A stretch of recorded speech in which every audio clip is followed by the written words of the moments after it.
Shalom Rock Beloved, kembali di dalam Morning Devotion. Saya berdoa kita dalam keadaan yang sehat, baik-baik saja, tidak kekurangan suatu apapun, amin.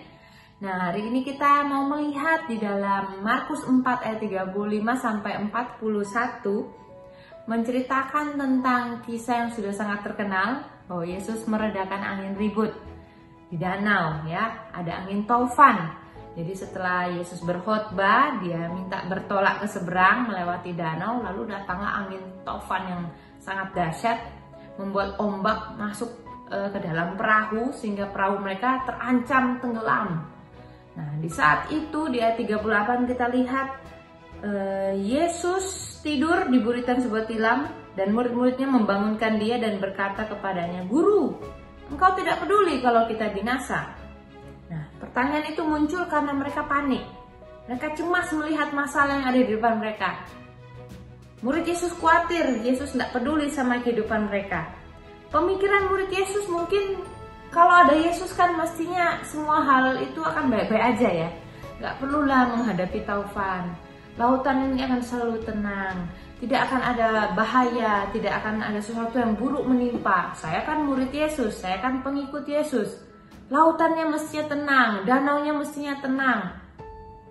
Namun keadaannya berbeda. Meski Yesus bersama mereka, taufan akan tetap ada.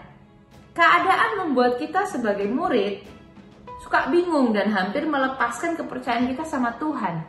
Seolah-olah Tuhan tidak peduli. Muncul kan pertanyaan seperti itu? Nah, kadang dalam kehidupan kita juga begitu. Can I do this? I'm too tired, Lord. It is too much for me. Can you handle this for me? Kehilangan percaya kepada Tuhan membuat kita juga mempertanyakan keadaan kita. Nah, kunci dari pertanyaan atas persoalan yang mungkin sedang kita hadapi adalah di ayat 40. Lalu ia berkata kepada mereka, "Mengapa kamu begitu takut? Mengapa kamu tidak percaya?" Ini adalah pertanyaan yang memberikan jawaban secara otomatis. Artinya Tuhan minta untuk kita tidak takut. Dan Tuhan minta juga kita percaya sama Tuhan. Dalam hal apapun, kondisi chaos di luar, kita harus tetap calm, kita harus tetap tenang. Karena dalam tenang terletak kekuatan kita.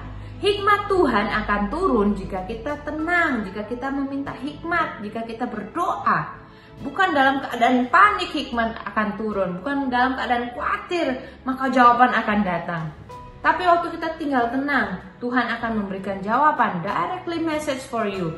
Hari-hari ini mungkin kita menghadapi hal-hal yang tidak enak, lagi ada chaos di sekitar kita, penyakit, ekonomi kita, atau pekerjaan kita, omset lagi kurang, dan sebagainya, dan sebagainya. Bagaimana cara kita menghadapinya? Kita minta sama Tuhan. Itu gampang ngomongnya, minta sama Tuhan. Ada nggak buktinya Tuhan nolong? Pasti ada. Karena saya mengalami dan saya berdoa kita semua pasti mengalaminya. Tuhan selalu menolong orang-orang yang datang mencari Dia, orang-orang yang mengenal Dia, orang-orang yang di dalam Dia. Mungkin keadaan akan berbeda jika kita di luar Tuhan, tetapi kita yang mengenal Tuhan, kita tetap harus percaya dan punya pengharapan yang teguh di dalam Tuhan. Karena iman kita ini yang akan mengaktifkan, yang akan membawa kita mengalami pengalaman yang luar biasa dengan Tuhan.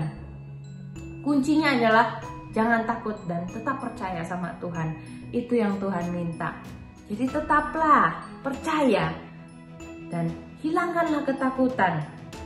Khawatir itu wajar, tetapi jangan sampai kita hidup di dalam ketakutan, terrified ya.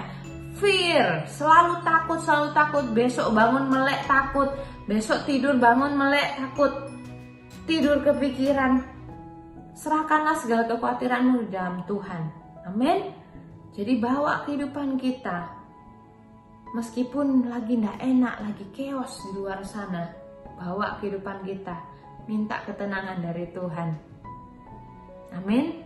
Tuhan memberkati kita. Saya berdoa kita semua mendapatkan hikmat dari Tuhan untuk menjawab setiap pertanyaan dan persoalan hidup kita yang mungkin bukan dari kitanya yang bikin, tetapi terjadi begitu saja, datang menghampiri kita yang kita tidak siap. Minta dari Tuhan, kekuatan dari Tuhan yang akan menaungi kita, kasih setianya tidak akan berubah dalam kehidupan kita.